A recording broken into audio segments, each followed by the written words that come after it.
message is. Our next speaker, Nick, what he looks for when he's shopping for green products. Again, I like that he reintroduced the topic.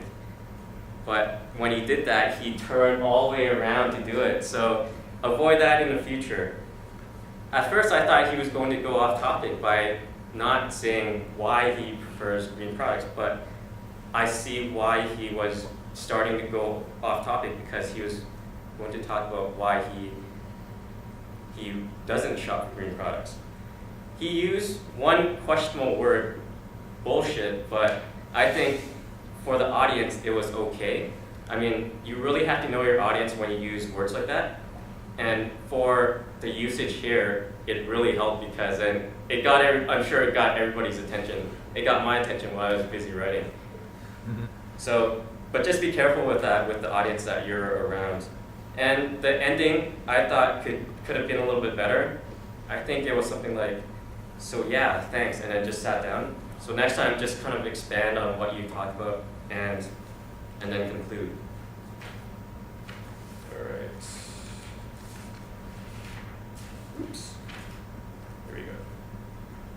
Our next speaker, Nick number 2.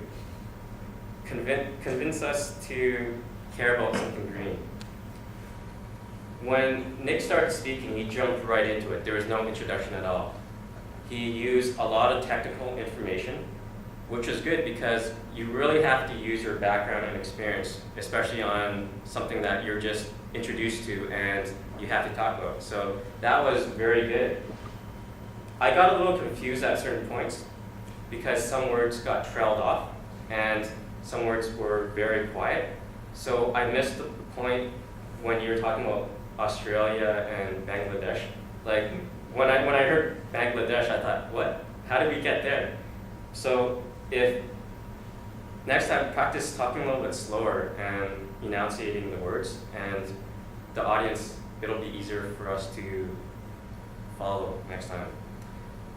And I know that coming up here to speak it makes you nervous, but the only way that you can get rid of your nervousness or control it is just to practice and get up here. And I want to commend Nick for coming up, because the only way that you learn is from experience. And I noticed that you learn a lot more when you screw up than when you don't screw up, because then those are the moments that stick with you and you learn, and you just never want those things to happen again.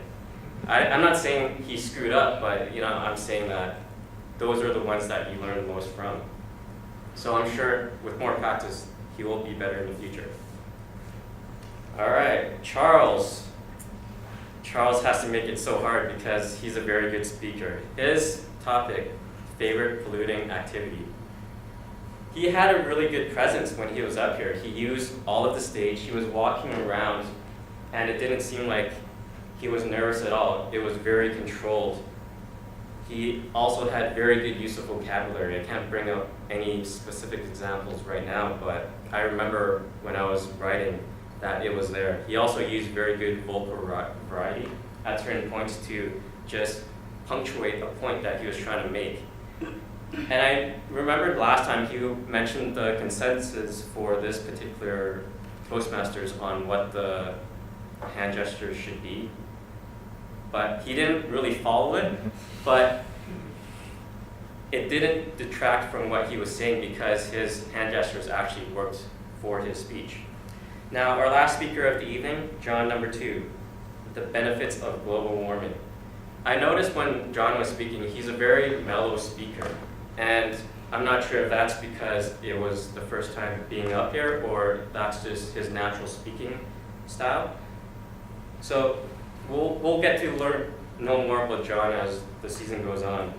He did one thing which I thought was good. He repeated what the subject was in the middle of the speech, and that's good because sometimes your audience forgets what the subject is. So it's good to bring them back to, oh, this is what we're talking about, and he's talking about it. I got confused partway through the topic because at first he was arguing for the benefits of global warming, and then he argued against it when he was talking about papayas.